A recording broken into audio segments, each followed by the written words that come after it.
Good morning વિદ્યાર્થી મિત્રો. અગાઉના લેક્ચરમાં આપણે થોડાક એક્ઝામ્પલ ગણેલા વિદ્યુત રસાયણના કેટલાક સૂત્રોના આધારે અને વાહકતા વિશે થોડીક વાત કરેલી. એના પછીનો જે મુદ્દો છે વાહકતા અને મોલર વાહકતાનું સાંદ્રતા સાથે વિચરણ એટલે ફેરફાર. બે પ્રકારની આપણે વાહકતાનો હવે અભ્યાસ કરીશું. અગાઉ આપણે આટલું તો સમજ્યા જ છીએ. વાહકતાના સંદર્ભમાં વાહકતાને આપણે જી વડે દર્શાવેલી છે, જેનો એકમ સિમેન્સ આપણે લખેલો છે. અગાઉના લેક્ચરમાં આપણે આની ચર્ચા કરેલી છે. સાથે સાથે વિશિષ્ટ વાહકતા, જેને આપણે કપ્પા કે વડે દર્શાવેલી છે. આ બે વાહકતાનો એકમ અને એના કેટલાક એક્ઝામ્પલનો પણ આપણે અભ્યાસ કરેલો છે. હવેનો જે મુદ્દો છે એ પણ વાહકતાના સંદર્ભમાં જ છે, વાહકતા જી.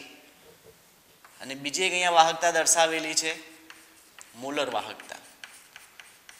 અને આ મોલર વાહકતાને આપણે કેપિટલ લેમ્બડા એમ, બોલાય લેમ્બડા એમ વડે આપણે એને દર્શાવીશું. તો આ રીતે આપણે વાહકતા અને મોલર વાહકતા જે છે, વાહકતાને આપણે જી લખીએ, મોલર વાહકતાને આપણે લેમ્બડા એમ લખીએ. આ બંને વાહકતાઓ જે છે એમની સાંદ્રતા સાથે શું ફેરફાર થાય છે એનો આપણે અભ્યાસ કરવાનો છે.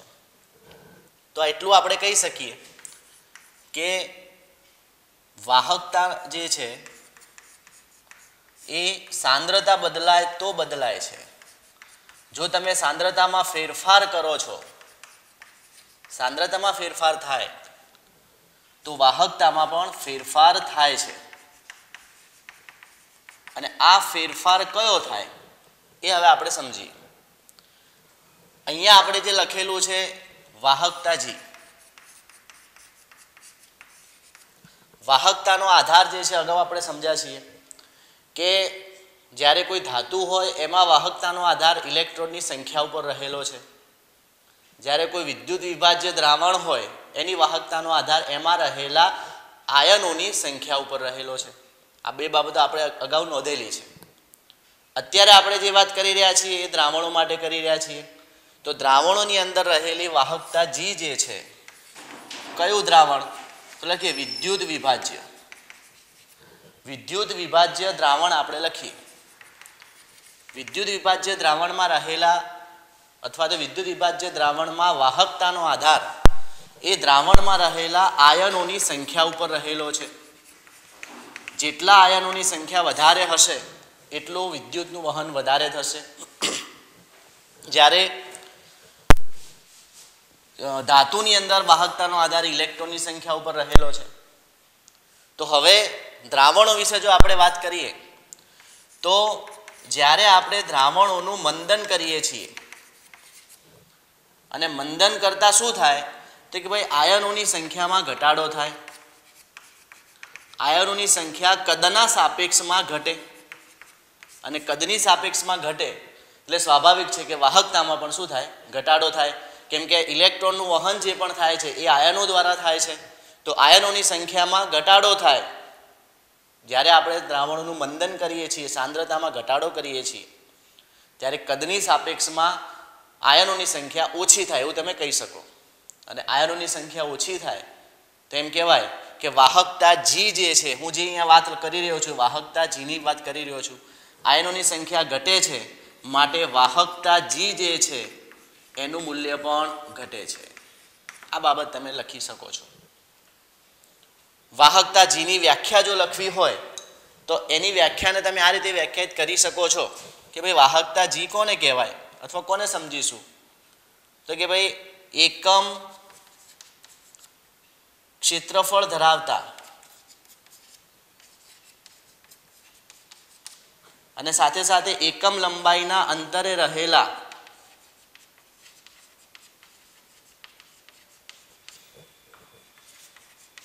બે પ્લેટિનમના વિદ્યુત ધ્રુવો વચ્ચે રહેલા જે આપણે દ્રાવણ લઈએ છીએ વી કદના વિદ્યુત વિભાજ્ય દ્રાવણ વડે અથવા વિદ્યુત વિભાજ્ય દ્રાવણ એ શું દર્શાવે છે? તો એ વાહકતા દર્શાવે છે. અને આ જે વાહકતા છે એ વાહકતાને આપણે શું કહીએ છીએ?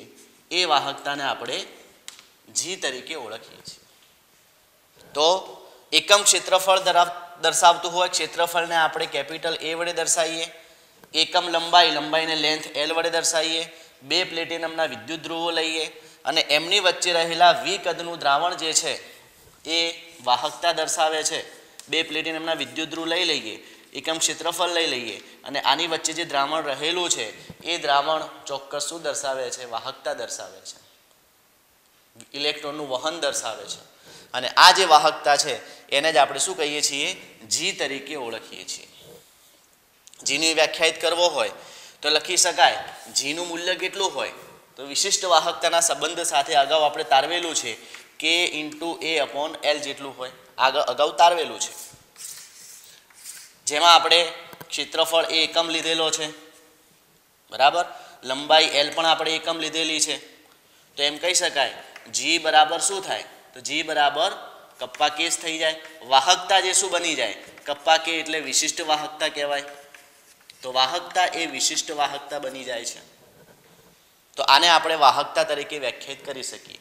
ટૂંકમાં આટલી બાબતો ઉપરથી આપણે એટલું સમજી શકીએ કે જ્યારે આપણે સાંદ્રતામાં ઘટાડો કરીએ છીએ એટલે કે કદમાં વધારો કરીએ છીએ, ધારો કે કોઈ દ્રાવણ હોય ને એમાં આપણે પાણી નાખતા જઈએ, મંદન કરતા જઈએ, તો એની વાહકતામાં શું થાય? તો વાહકતા જીમાં હંમેશા શું થાય છે?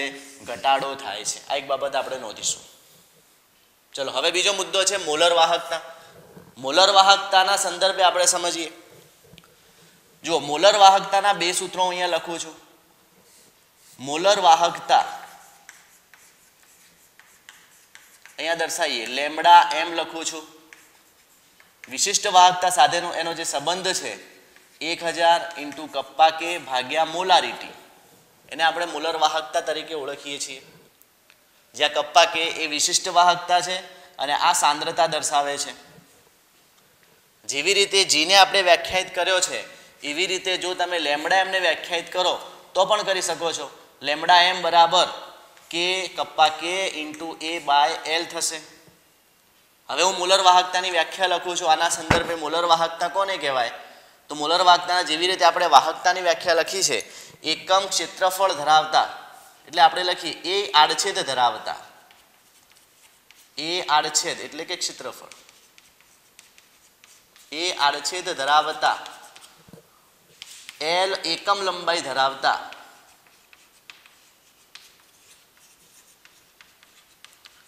બે પ્લેટિનમના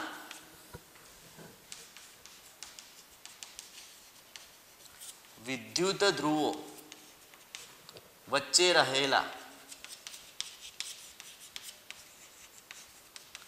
એકમ કદના 1 મોલ વિદ્યુત વિભાજ્યની વાહકતા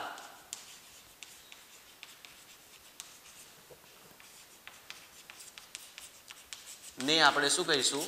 મોલર વાહકતા કહીશું. ચલો, મોલર વાહકતા કોને કહેવાય? તો કે ભાઈ આડછેદનું ક્ષેત્રફળ એ ધરાવતા હોય, એ આડછેદ ધરાવતા હોય, એલ એકમ લંબાઈ ધરાવતા હોય. જો લંબાઈ એકમ લઈ લીધી છે, જોજો. બે પ્લેટિનમના વિદ્યુત ધ્રુવો વચ્ચે રહેલા એકમ કદના 1 મોલ દ્રાવણ. અહીંયા વી કદનું સીધું દ્રાવણ આપણે લીધું વાહકતા માટે. અહીંયા આપણે ચોક્કસ 1 મોલ દ્રાવણ લેવાનું છે. વી કદ 1 મોલ દ્રાવણ અથવા તો એકમ કદનું 1 મોલ વિદ્યુત વિભાજ્યની જે વાહકતા છે, અહીંયા એકમ કદ નથી લખતો, અહીંયા હું વી કદના લખું છું. વી કદના. તો 1 મોલ વી કદનું આપણે વિદ્યુત વિભાજ્ય દ્રાવણ લઈશું અને એની જ વાહકતાને આપણે શું કહીશું? મોલર વાહકતા તરીકે ઓળખીશું. આના માટે મારે લખવું હોય ઉપરનું સમીકરણ લખું લેમ્બડા એમ બરાબર કપ્પા કે એ બાય એલ, જ્યાં લંબાઈ એકમ લીધેલી છે અને આડછેદનું ક્ષેત્રફળ એ કદ બની જાય છે. અહીંયા હું પાત્ર જે લઉં છું એની અંદર દ્રાવણ ભરેલું છે, તો આ પાત્રનું આખું જે ક્ષેત્રફળ છે એ કદ બની જાય છે, એ વી બની જાય છે. તો એની કિંમત અહીંયા તમે એપ્લાય કરો તો લેમ્બડા એમ બરાબર કપ્પા કે એ એટલે વી બાય 1, તો lambda M is equal to kappa કે ઇન્ટુ વી આપણને પ્રાપ્ત થશે. અને આ સૂત્રના આધારે તમે એટલું તો સમજી જ શકો છો કે અહીંયા કદ v છે, જો કદમાં વધારો કરવામાં આવે સમીકરણને આધારે કહી શકાય, શું કહી શકાય કે જો કદ v વધે તો લેમ્બડા એમ પણ વધે છે, એના સમપ્રમાણમાં છે, તમે જોઈ શકો છો. આનું મૂલ્ય વધશે તો આનું મૂલ્ય પણ વધશે. કદ v વધે તો લેમ્બડા એમ વધે, તો એનો મતલબ કે જ્યારે આપણે દ્રાવણોનું મંદન કરીએ છીએ ત્યારે વાહકતા જી જે છે એ ઘટે છે. કેવી રીતે ઘટે આપણે સમજ્યા. જ્યારે લેમ્બડા એમ મોલર વાહકતા જે છે એ વીના વધારા સાથે એટલે કે મંદન કરવાની સાથે લેમ્બડા એમના મૂલ્યમાં વધારો થાય છે. તો એમ કહી શકાય કે દ્રાવણનું મંદન કરતા જી ઘટે છે, સિમ્બોલમાં જ લખી દઉં છું, અને લેમ્બડા એમ વધે છે. કેમ વધે છે કેમ ઘટે છે એ આપણે સમજી લીધું છે. હવે આગળ આ જે લેમ્બડા એમ માં વધારો થાય છે, હવે ધીમે ધીમે આપણે શું કરીશું તો કે ભાઈ ધારો કે આપણે પાત્ર લીધું છે, દ્રાવણ ચોક્કસ સાંદ્રતાવાળું 1 મોલ વાળું દ્રાવણ લીધું છે. હવે તમે એમાં પાણી ઉમેરી અને એનું મંદન કરો છો, તો જેમ જેમ તમે મંદન કરતા જશો તેમ તેમ લેમ્બડા એમ ધીમે ધીમે ધીમે વધતો જશે, અને એક સમય એવો આવશે કે મંદન શૂન્ય સાંદ્રતા સુધી પહોંચી જશે. ઘણું બધું પાણી તમે નાખી દેશો, શૂન્ય સાંદ્રતા થઈ જાય, અને આ વખતની જે મોલર વાહકતા છે એને આપણે સીમિત મોલર વાહકતા તરીકે ઓળખીશું. તો અહીંયા હું બીજો શબ્દ લખું છું કે જ્યારે દ્રાવણનું મંદન કરવામાં આવે, દ્રાવણનું મંદન કરતા જ્યારે તે અનંત મંદને પહોંચે છે, અનંત મંદને મળતી મોલર વાહકતા જે છે જેને આપણે સીમિત મોલર વાહકતા તરીકે ઓળખીશું. સીમિત મોલર વાહકતા અથવા તો અનંત મંદને મોલર વાહકતા કહે છે, અથવા અનંત મંદને મોલર વાહકતા લેમ્બડા 0 એમ કહે છે. આ ધ્યાન રાખજો. તો લેમ્બડા એમ એ શું છે અને લેમ્બડા 0 એમ એ શું છે? તો લેમ્બડા એમ જે છે એ આપેલ સાંદ્રતાએ મોલર વાહકતા છે. લેમ્બડા એમ જે છે એ આપેલ સાંદ્રતાએ મોલર વાહકતા છે. જ્યારે લેમ્બડા 0 એમ જે છે, લેમ્બડા 0 એમ, આ લેમ્બડા 0 એમ એ અનંત મંદને અથવા તો એને આપણે શું કહીશું, સીમિત મોલર વાહકતા તરીકે ઓળખીશું. તો જ્યારે જ્યારે આપણે સીમિત મોલર વાહકતા શબ્દ વાપરીશું અથવા તો અનંત મંદને મોલર વાહકતા શબ્દ વાપરીશું ત્યારે આપણે એને લેમ્બડા 0 એમ વડે દર્શાવીશું. તો આ બાબત થઈ ગઈ મોલર વાહકતાના સંદર્ભમાં. બરાબર, આટલું આપણે નોંધી લઈશું.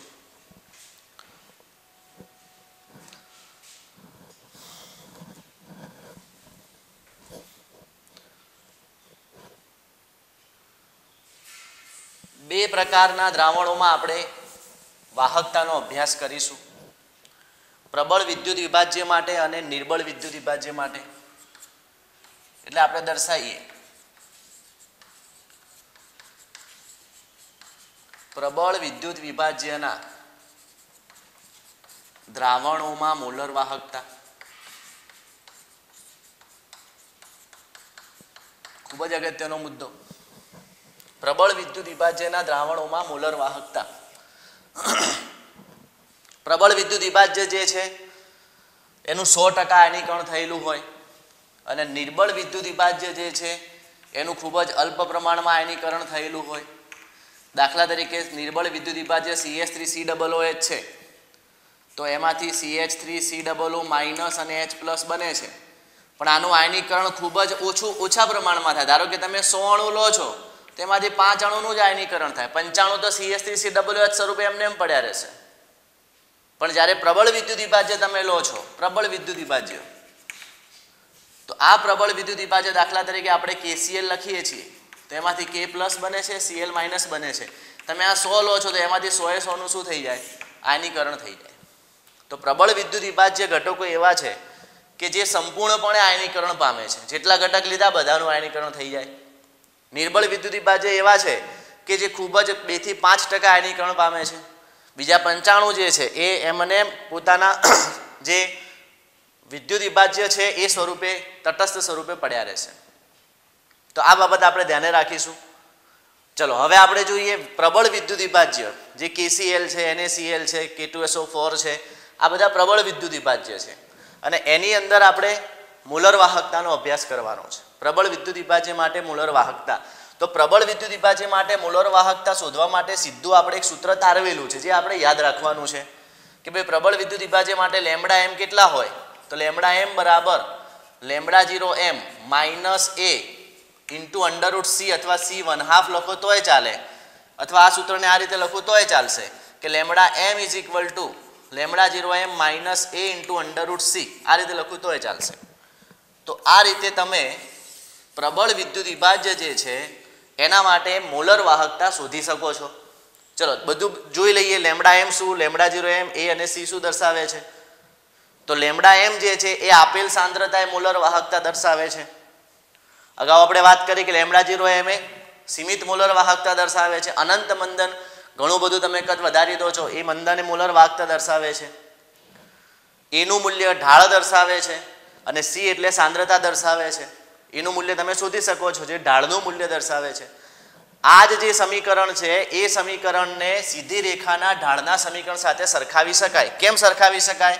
કારણ કે પ્રબળ વિદ્યુત વિભાજ્ય માટે તમે lambda M siemens centimetre square mole inverse વિરુદ્ધ √c અથવા c1/2 નો તમે આલેખ દોરો છો તો પ્રબળ વિદ્યુત વિભાજ્ય માટે આ આલેખ આવો સીધી રેખા મળે છે. દાખલા તરીકે આ KCl છે તો એના માટેનો આલેખ આ સીધી રેખા મળે છે અને આ સમીકરણ પ્રબળ વિદ્યુત વિભાજ્ય માટે જ છે તો આલેખ પણ સીધી રેખા મળે લેમ્બડા એમ વિરુદ્ધ √c નો.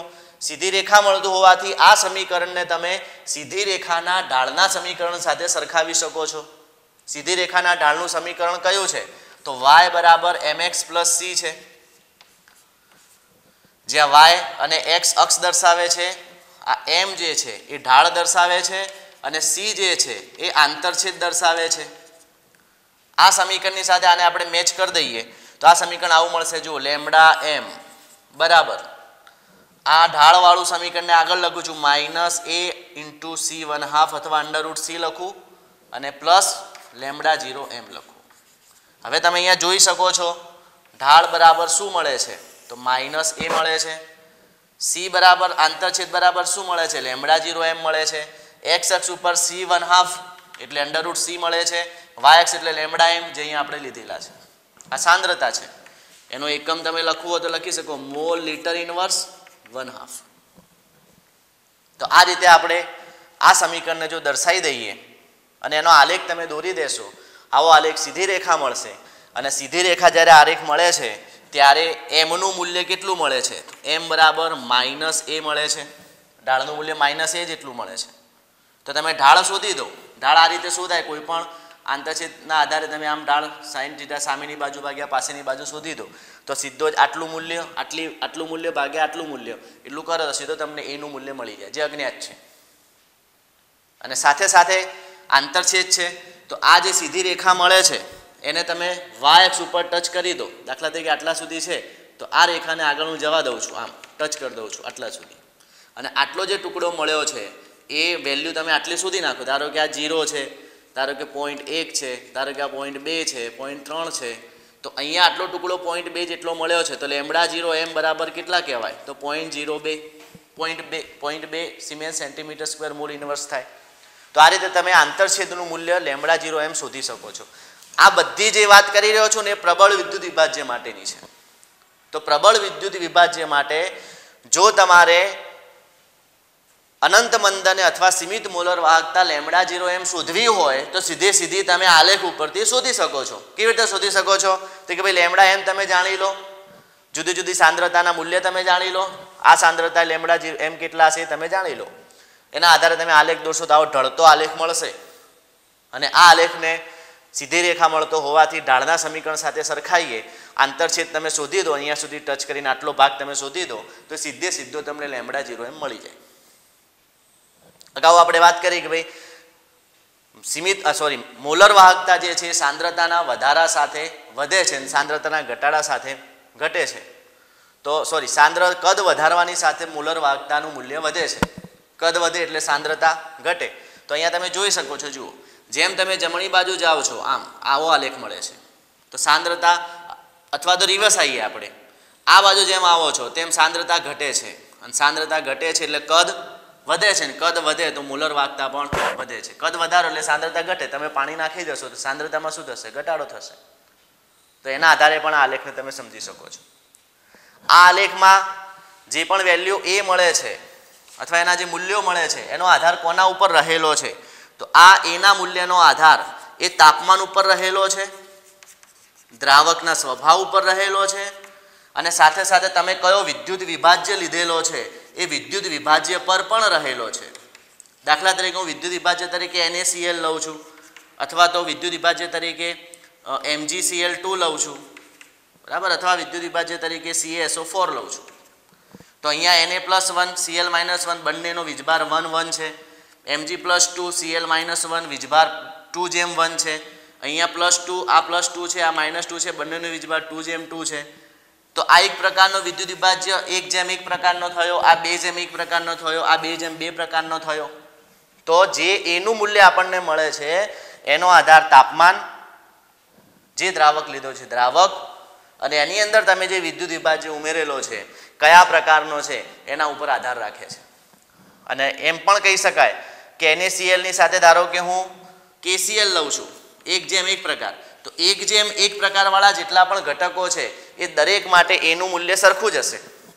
એવી રીતે 2:1 માટે પણ મૂલ્ય, ધારો કે CaCl2 લઈ લો, અહીંયા CaCl2, તો આ પણ 2:1 પ્રકારનો થયો. તો 2:1 પ્રકાર માટે પણ એનું મૂલ્ય અચળ હોય છે, 2:2 હોય એના માટે પણ એનું મૂલ્ય અચળ હોય છે, બરાબર. તો દરેક જે ઘટકો અહીંયા આપેલા છે કયા પ્રકારના છે, સરખા પ્રકારના હોય તો એનું મૂલ્ય એ રીતે આપણને સરખું પ્રાપ્ત થાય છે. તો આટલી જે આપણે વાત કરી છે આ અગત્યની બાબત છે. સમીકરણ આપણે યાદ રાખીશું.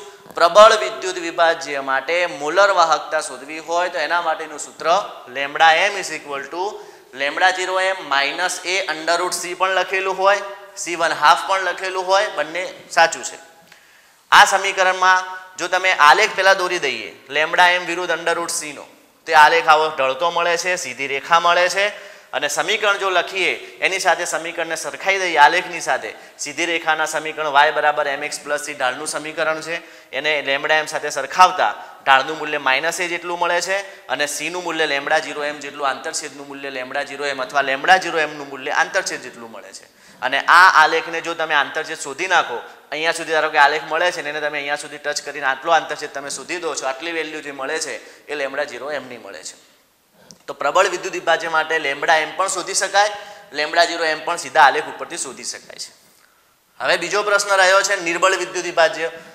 નિર્બળ વિદ્યુત વિભાજ્યનું કામ થોડુંક અઘરું છે. નિર્બળ વિદ્યુત વિભાજ્ય જે છે એના માટે હવે આપણે λm અને λ0m કેવી રીતે શોધાય એની હવે આપણે ચર્ચા કરીશું. તો એ પણ આપણે જોઈ લઈએ. હાલ જ આપણે વાત કરી કે નિર્બળ વિદ્યુત વિભાજ્ય જે છે એ ખૂબ જ ઓછા પ્રમાણમાં આયનીકરણ પામે છે, અલ્પ પ્રમાણમાં નિર્બળ વિદ્યુત વિભાજ્યનું આયનીકરણ થાય છે. તો નિર્બળ વિદ્યુત વિભાજ્ય માટે આપણે મોલર વાહકતા શોધીએ.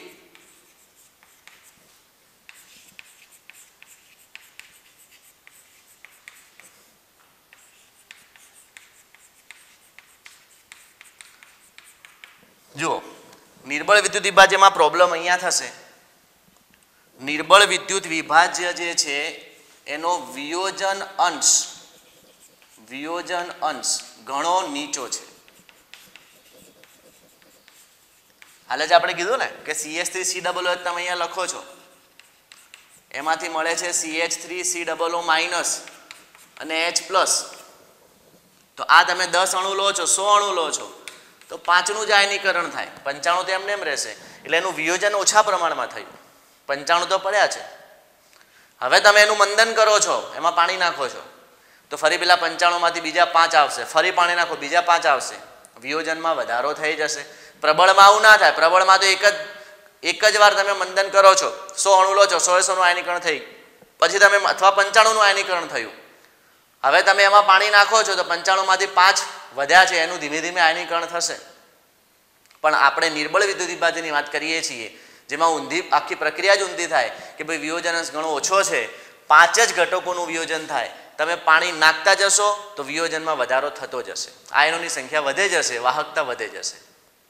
અને આ વાહકતા મોલર વાહકતા જે વધે છે તીવ્ર રીતે વધી જાય. પેલા દાખલા તરીકે પ્રબળ વિદ્યુત વિભાજ્ય લઈએ ને એમાં ધીમે ધીમે વધે, કેમ કે 95 તો હતા, પછી 5માં જ ફેરફાર થાય. પણ નિર્બળ વિદ્યુત વિભાજ્યમાં 5નું જ આયનીકરણ થાય, 95 વધ્યા છે એનું હવે આયનીકરણ થશે.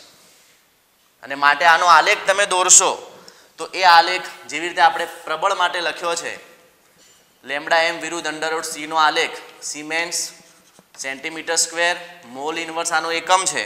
અને આ આલેખ જે છે એકદમથી એની સાંદ્રતા વધી જાય છે, મોલર વાહકતા વધી જાય છે. તો જુઓ આ બાજુ જેમ જઈએ એમ સાંદ્રતા ઘટે છે. ધારો કે આ 0 સાંદ્રતા છે, આ 0.1 મોલર હશે, આ 0.2 મોલર હશે, આ 0.3 મોલર હશે. એવી રીતે અહીંયા 0.01 હશે, 0.02 હશે, 0.03 હશે. બરાબર, દાખલા તરીકે આ રીતે આપણે એને દર્શાવી શકીએ છીએ. હવે જેમ સાંદ્રતા આ બાજુ આવો છો એમ ઘટે છે અને સાંદ્રતા ઘટતી જાય ને એક જ્યારે અનંત મંદન સુધી શૂન્ય સાંદ્રતા તરફ જ્યારે તમે આવો છો ત્યારે એની વાહકતા એકદમ તીવ્ર રીતે વધી જાય અને આલેખ આવો વક્ર બની જાય. દાખલા તરીકે નિર્બળ વિદ્યુત વિભાજ્ય CH3COOH આપણે લીધેલો છે, પણ પ્રબળ વિદ્યુત વિભાજ્યમાં ઊંધું હતું. પ્રબળ વિદ્યુત વિભાજ્યમાં આલેખ કેવો મળતો? તો એ આ રીતે સીધી રેખા મળતો, KCl નો આલેખ, એમાં કોઈ પ્રોબ્લેમ નહોતો જે અહીંયા આપણે દર્શાવેલો હતો. પણ નિર્બળ વિદ્યુત વિભાજ્યમાં શું થાય તો કે ભાઈ આયનોની જે 95 CH3COOH વધેલા છે એનું આયનીકરણ થાય, આયનોની સંખ્યા વધે એટલે મોલર વાહકતા તીવ્ર રીતે વધી જાય. અને હવે તમે આનો આંતરછેદ શોધી શકતા નથી. આનો આંતરછેદ સીધે મળી જાય, પણ જ્યારે આનો આંતરછેદ વક્ર રીતે મળે છે એટલે આનો આંતરછેદ મળતો નથી. અને માટે સીમિત મોલર વાહકતાનું મૂલ્ય બહુ ઓછું હોવાથી ચોકસાઈથી આપણે માપી શકતા નથી. તો હવે આવા જે વક્ર આલેખ મળતા હોય નિર્બળ વિદ્યુત વિભાજ્યના, એ વક્ર આલેખ માટે હવે આપણે શું શોધવાનું છે? તો એ વક્ર આલેખ માટે હવે આપણે મોલર વાહકતા શોધવાની છે. અને આ મોલર વાહકતા શોધવા માટે આપણે કોહલ-રોશનો ઉપયોગ કરવાનો છે. બરાબર, એની વાત આપણે પછી કરીશું. ચલો, નિર્બળ વિદ્યુત વિભાજ્ય જે આપણે લીધેલો છે એના માટેનું બીજું એક સમીકરણ, 2 સમીકરણ અહીંયા દર્શાવું છું. જો નિર્બળ વિદ્યુત વિભાજ્ય માટે તમારે વિયોજન અંશ આલ્ફા શોધવો હોય, વિયોજન અંશ આલ્ફા કહેવાય, એ જો તમારે શોધવો હોય તો એના માટેનું સૂત્ર અહીંયા લખું છું. આપેલ સાંદ્રતાએ મોલર વાહકતા, આપેલ સાંદ્રતાએ મોલર વાહકતા અપોન અનંત મંદને અથવા સીમિત મોલર વાહકતા, અનંત મંદને મોલર વાહકતા, જેને આપણે સીમિત મોલર વાહકતા કહીએ છીએ. આપેલ સાંદ્રતાએ મોલર વાહકતાને આપણે લેમ્ડા એમ કહીશું, અનંત મંદને મોલર વાહકતાને આપણે લેમ્ડા 0 એમ કહીશું, બરાબર આલ્ફા. આ વિયોજન અંશ આપણે દર્શાવી દીધો. તો જો તમારે વિયોજન અંશ આલ્ફા શોધવો હોય નિર્બળ વિદ્યુત વિભાજ્ય માટે તો લેમ્ડા એમ અપોન લેમ્ડા 0 એમ ઉપરથી તમે શોધી શકો છો. ચલો, એવી જ રીતે વિયોજન અચળાંક છે એને પણ તમે દર્શાવી શકો છો. જો નિર્બળ વિદ્યુત વિભાજ્ય હોય તો એના માટે તમે વિયોજન અચળાંક K શોધી શકો છો. આપણે K એ વડે દાખલા તરીકે દર્શાવી દઈએ, C × α² / 1 - આલ્ફા. આ રીતે તમે એને લખી શકો છો. આ પણ સૂત્ર 11માં સંતુલન ચેપ્ટરમાં આપણે ભણી ગયા છીએ. ચલો, હવે C એટલે સાંદ્રતા છે, આલ્ફા એટલે વિયોજન અંશ છે, એની વેલ્યુ અહીંયા લેમ્ડા એમ અપોન લેમ્ડા 0 અહીંયા આપણે એપ્લાય કરી દઈએ તો C * અહીંયા લખાય લેમ્ડા એમ અપોન લેમ્ડા 0 એમનો square by 1 - alpha 1 - lambda M upon lambda 0 M. અને આને સાદુરૂપ તમે આપશો તો C * lambda M square upon lambda 0 M square, આનું છેદમાં લખી દીધું મેં. આને લસા લઈ લઈએ તો અહીંયા વધશે લેમ્ડા 0 એમ અહીંયા આવશે એટલે લેમ્ડા 0 એમ માઇનસ લેમ્ડા એમ કૌંસમાં અપોન લેમ્ડા 0 એમ. એક લેમ્ડા 0 એમ કેન્સલ કરી દો તો માટે છેલ્લું સૂત્ર આપણને આવું મળશે. માટે K એ બરાબર શું થશે? C * lambda M square upon lambda 0 M square કૌંસમાં લેમ્ડા 0 એમ માઇનસ લેમ્ડા એમ. આના આધારે તમે K એની વેલ્યુ પણ શોધી શકો છો. આ પણ અગત્યનું સૂત્ર. તો હવે આપણે આ બધા સૂત્રો જે છે એ યાદ રાખવાના છે કે ભાઈ નિર્બળ વિદ્યુત વિભાજ્ય માટે વિયોજન અંશ આલ્ફા એટલે લેમ્ડા એમ અપોન લેમ્ડા 0 એમ. નિર્બળ વિદ્યુત વિભાજ્ય માટે વિયોજન અચળાંક શોધવાનું કહેશે. જો છે દાખલાઓ આવા, વિયોજન અચળાંક ગણો તો C × α² અપોન 1 - આલ્ફા, એટલે તમે અહીંયાથી આલ્ફા શોધી દો અને એની વેલ્યુ તમે આમાં મૂકી દો એટલે તમને આ મળી જાય. અથવા સીધો તમારે આલ્ફા ના શોધવો હોય, સીધું સૂત્ર દર્શાવવું હોય તો આના આધારે આપણે જે આ સૂત્ર તારવ્યું છે કે વિયોજન અચળાંક કે એ બરાબર શું થાય તો c into lambda M square upon lambda 0 M square lambda 0 M minus lambda M. તો આના આધારે તમે આ પણ લખી શકો છો. તો આ સૂત્ર નિર્બળ વિદ્યુત વિભાજ્ય માટે છે. તો ટૂંકમાં નિર્બળ વિદ્યુત વિભાજ્યની જો તમારે મોલર વાહકતા શોધવી હોય તો એ આલેખ ઉપરથી આપણે શોધી શકતા નથી, જેવી રીતે આપણે પ્રબળ વિદ્યુત વિભાજ્ય માટે શોધી છે.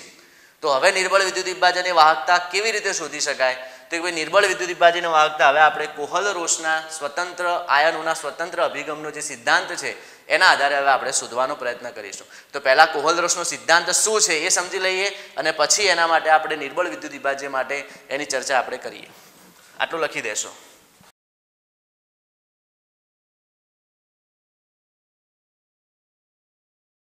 કોહલ-રોસ જે છે એનો પહેલા નિયમ આપણે સમજીએ. કોહલ-રોસે જે નિયમ આપ્યો પ્રબળ વિદ્યુત વિભાજ્ય માટે આપ્યો. તો અહીંયા આપણે લખી શકીએ પ્રબળ વિદ્યુત વિભાજ્ય માટે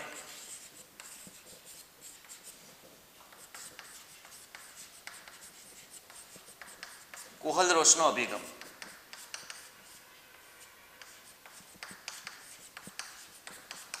અથવા એનો સિદ્ધાંત. પ્રબળ વિદ્યુત વિભાજ્ય માટે કોહલ-રોસનો શું અભિગમ છે અથવા શું સિદ્ધાંત છે તો કોહલ-રોસે પ્રબળ વિદ્યુત વિભાજ્ય લીધા અને પ્રબળ વિદ્યુત વિભાજ્ય તરીકે NaX અને KX જેવા ઘટકો લીધા અને આમના અનંત મંદન અને મોલર વાહકતા શોધી.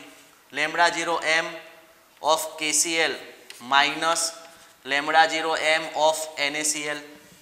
એવી જ રીતે lambda 0 m of KBr minus lambda 0 m of NaBr. એવી જ રીતે lambda 0 m of KI minus lambda 0 m of NaI. ઋણ આયન સમાન લીધા, ધન આયનને બદલી દીધા અને આની વેલ્યુ જ્યારે માપે છે ત્યારે દરેક વખતે વેલ્યુ સરખી આવે છે. 23.4 siemens centimetre square mole inverse. દરેક વખતે આની વેલ્યુ સમાન આવે છે દરેક માટે. એવી જ રીતે બીજો એક પ્રયોગ એણે આવો કર્યો કોહલ-રોસે કે લેમડા 0 m ઓફ દાખલા તરીકે અહીંયા KCl અને NaCl ઋણ આયન સમાન લીધે છે. એવી રીતે તમે ધન આયન સમાન લઈ લો NaBr minus lambda 0 m of KBr NaCl ધન આયન સમાન લઈએ. એવી જ રીતે lambda 0 m of KBr minus lambda 0 m of KCl અને આની વેલ્યુ જ્યારે માપે છે ત્યારે 1.8 cement centimetre square mole inverse મળે છે. એકવાર ઋણ આયન સમાન લીધા, બીજી વાર ધન આયન સમાન લીધા, ઋણ આયન બદલી દીધા અને આ વખતે એને બે અહીંયા પણ સરખું દરેક માટે આનો તફાવત KCl NaCl KBr NaBr KI NaI એનો તફાવત દરેક માટે સરખો મળે 23.4. NaBr NaCl અને KBr KCl આના વેલ્યુ લેમડા 0 m આ બધા પ્રબળ છે. એનું અનંત મંદને મોલર વાહકતા શોધીને તફાવત શોધવામાં આવે ત્યારે એનું મૂલ્ય પણ 1.8 મળે છે. એટલે દરેક વખતે મૂલ્ય સરખું મળે છે. આના આધારે એક તારણ પર એ પહોંચી ગયો. એને આવો નિયમ આપ્યો કે જો તમારે પ્રબળ વિદ્યુત વિભાજ્ય માટે અનંત મંદને મોલર વાહકતા શોધવી હોય તો એમ લખી શકાય કે વિદ્યુત વિભાજ્યની અનંત મંદને મોલર વાહકતા અનંત મંદને મોલર વાહકતા અનંત મંદન એટલે સીમિત મોલર વાહકતા કેટલી હોય તો તેમાં રહેલા ધન આયન અને ઋણ આયનની અનંત મંદને મોલર વાહકતાના અનંત મંદને મોલર વાહકતાના સરવાળા જેટલી વ્યક્તિગત ફાળા જેટલી અથવા સરવાળા જેટલી હોય છે.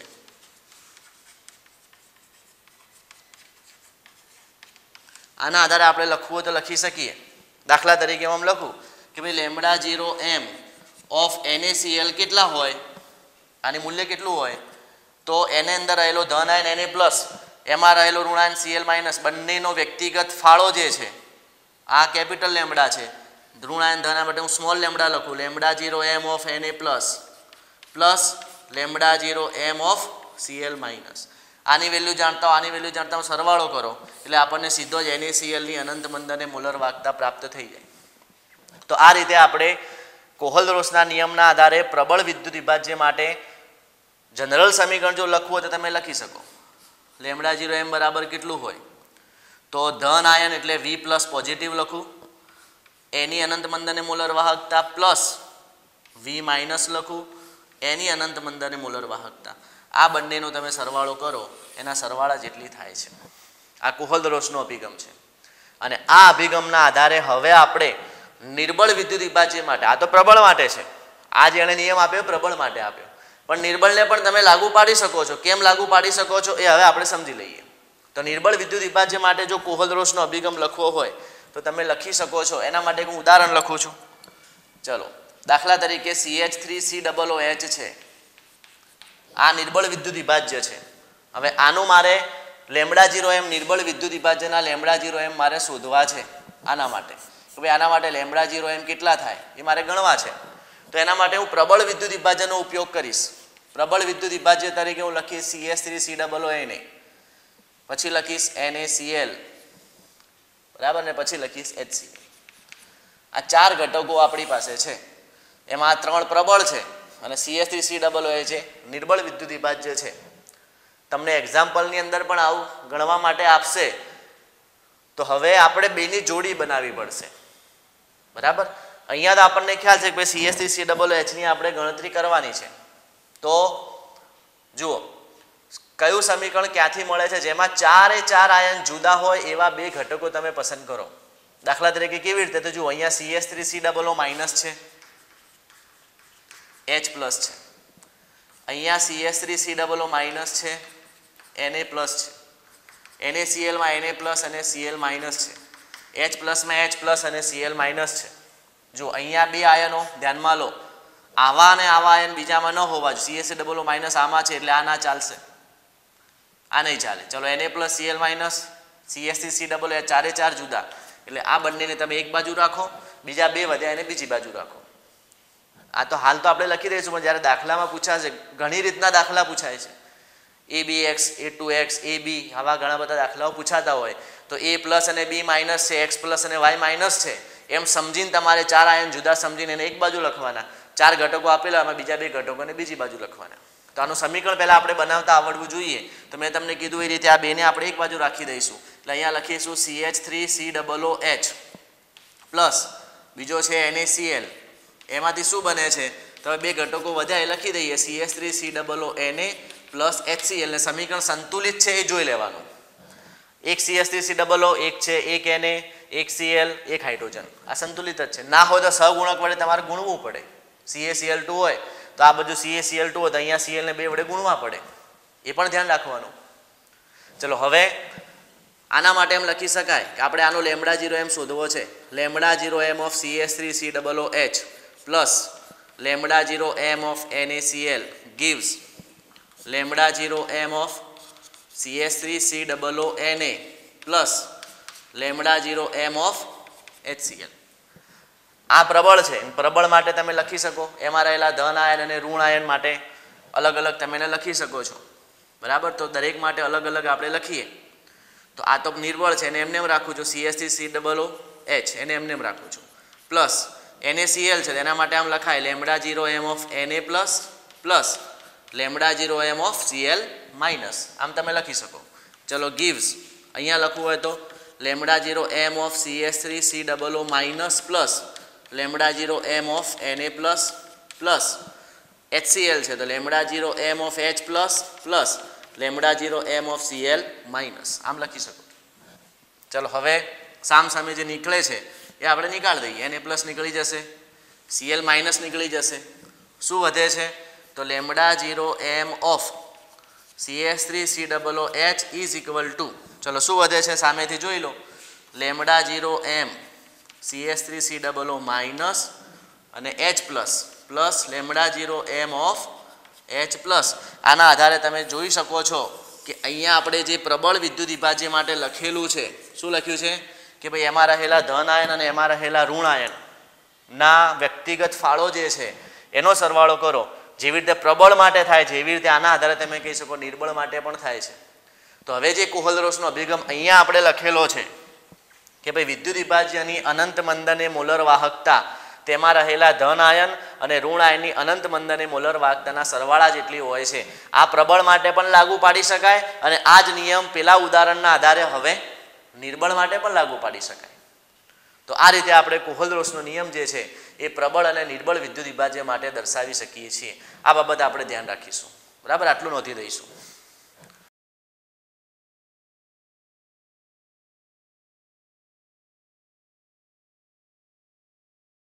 જો એના પછી આપણે કોયડો 3.7 ગણવી. કોયડો 3.7 કોષ્ટકમાં આપેલા માહિતી પરથી CaCl2 અને MgSO4 કેલ્શિયમ ક્લોરાઇડ અને MgSO4 માટે લેમ્બડા 0m ગણો. બરાબર, આ એક્ઝામ્પલ આપણે ગણવાનો છે. તો અહીંયા લખી શકાય લેમ્બડા 0m ઓફ CaCl2 બરાબર કયા બે આયનો છે? Lambda 0m of Ca+2. જો અહીંયા હું આયનીકરણ વહેલા કરી દઉં છું. CaCl2 માંથી Ca+2 2Cl- મળે છે. એટલે Ca+2 પ્લસ સહગુણકને ક્યારે નહીં ભૂલવાનો 2 into lambda 0m of Cl-. આ બાબત ધ્યાન રાખવાની. Cl પ્લસ અને Cl માઇનસ માટે કોઠામાંથી મૂલ્ય તમને આપેલા છે 119 છે અને 76.3 છે. 119 પ્લસ 2 કૌંસમાં 76.3 અને આનું તમે સાદું રૂપ આપશો તો લેમ્બડા 0m ઓફ CaCl2 બરાબર છેલ્લો જવાબ મળશે 271.6 271.6 siemens centimetre square mole inverse આ એનો એકમ થશે. તો આ રીતે તમે આનો દાખલો ગણી શકો છો. પછી જો બીજો એક દાખલો આવો આપેલો છે NaCl, બીજો જે ભાગ છે ને એ MgSO4 માટે છે. એ સીધો તમારે સરવાળો કરવાનો છે. તો MgSO4 માટે શું લખાય? તો Mg+2 પ્લસ SO4 -2. અને આના માટે મારે એક્ઝામ્પલ ગણવું હતું, ગણી શકું. લેમ્બડા 0m ઓફ MgSO4 જે બીજો એક્ઝામ્પલ આપેલો છે બરાબર lambda 0m of Mg+2 plus lambda 0m of SO4 -2 અને બંનેની વેલ્યુ આપણને કોઠામાં આપેલી જ છે 106 અને 160.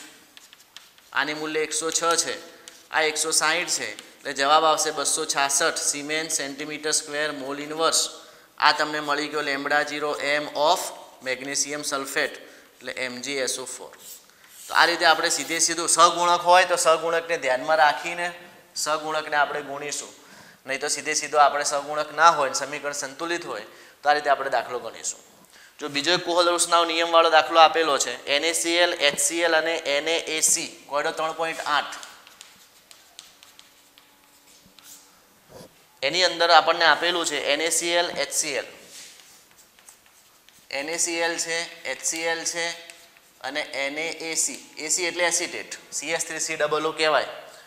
ના લેમ્બડા 0m ના મૂલ્ય આપણને આપેલા છે અને આના લેમ્બડા 0m ના મૂલ્ય કેટલા આપેલા છે તો જુઓ. NaCl માટે 126.4 છે.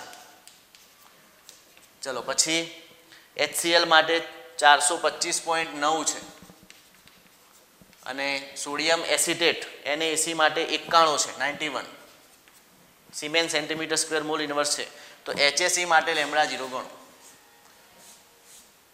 HAC એટલે એસિટિક એસિડ માટે લેમ્બડા 0m ગણો.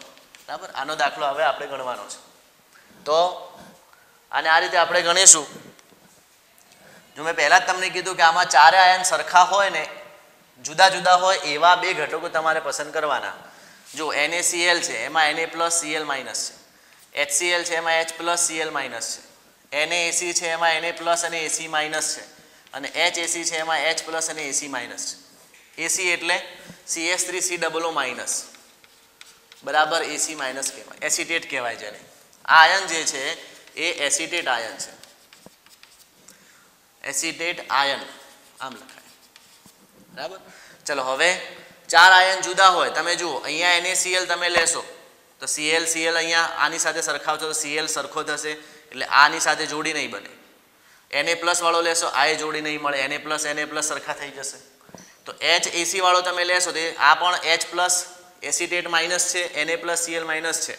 તો તમે આવું સમીકરણ બનાવી શકો પ્લસ HAC gives શું બનશે તો HCl + NaAC. સમીકરણ સંતુલિત છે, જોઈ લેવાનું.